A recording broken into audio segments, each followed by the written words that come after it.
ॐ भूर्भुवः स्वः तत्सवितुर्वरेण्यं भर्गो देवस्य धीमहि धियो यो नः प्रचोदयात्। ओम सभी को नमस्ते जी। आर्योद्देश्य रत्नमाला स्वाध्याय श्रृंखला में आप सभी का स्वागत है। आज हम सब आर्योद्देश्य रत्नमाला के क्रम संख्या 61 विषय आचार्य इस विषय पर स्वाध्याय करेंगे। आचार्य कौन? जो श्रेष्ठ आचार को ग्रहण करा के सब विद्याओं को पढ़ा देवे उसको आचार्य कहते हैं। जो श्रेष्ठ आचार को ग्रहण करा के, पिछली वीडियो में आपने सदाचार और शिष्टाचार के विषय में खूब समझ लिया होगा कि आचार क्या है, सदाचार क्या है, शिष्टाचार क्या है। तो ये है आचार अर्थात आचरण अर्थात व्यवहार। जो श्रेष्ठ व्यवहार को ग्रहण करा के और सब विद्याओं को पढ़ा देवे उसको आचार्य कहते हैं। और सब विद्या कहाँ? वेद सब सत्य विद्याओं का पुस्तक है। वेद है सब सत्य विद्याओं का पुस्तक। तो जो वेद को भी पढ़ा सके उसको आचार्य कहते हैं। सत्यार्थ प्रकाश स्वमंतव्य प्रकाश में ऋषि दयानंद लिखते हैं, जो सांगोपांग वेद विद्या का अध्यापक सत्याचार का ग्रहण और मिथ्याचार का त्याग करावे वह आचार्य कहता है। जो सांगोपांग वेद विद्याओं का अध्यापक हो और जो सत्याचार का ग्रहण करावे अर्थात जो पीछे सदाचार हमने पढ़ा उस सदाचार का ग्रहण करावे और जो मिथ्याचार है, जो व्यवहार में मिथ्या बातें हैं, उन सबको दूर करावे और सत्याचार का ग्रहण करावे, वही आचार्य कहता है। और जो सांगोपांग वेद विद्या का अध्यापक है, सांगोपांग वेद के कुछ अंग हैं और कुछ उपांग हैं।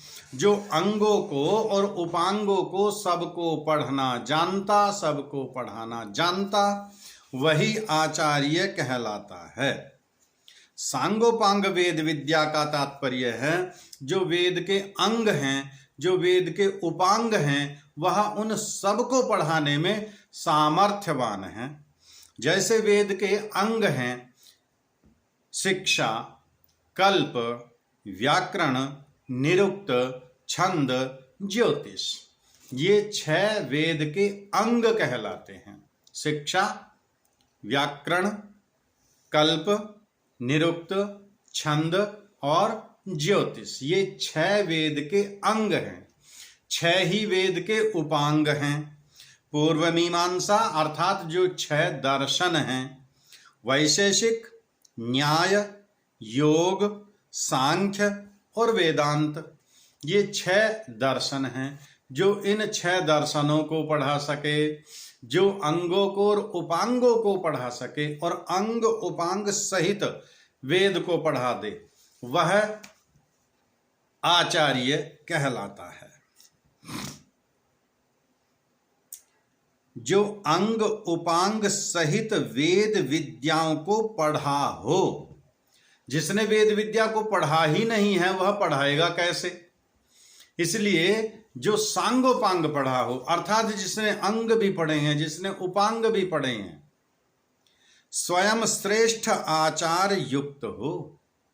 दूसरे का आचार सत्याचार का ग्रहण कौन कराएगा? जो स्वयं श्रेष्ठ आचार से युक्त हो, अर्थात धार्मिक तथा शिष्ट हो। धार्मिक अर्थात जो वेद की आज्ञा मानता हो, संक्षेप में कहें, एक शब्द में कहें, जो वेद की आज्ञा को यथावत मानता हो वह धार्मिक है। आज तो धार्मिक हम देखते हैं, तिलक लगाने वाले धार्मिक, त्रिपुंड लगाने वाले धार्मिक, कसाय वस्त्र पहनने वाले धार्मिक, पगड़ीधारी धार्मिक,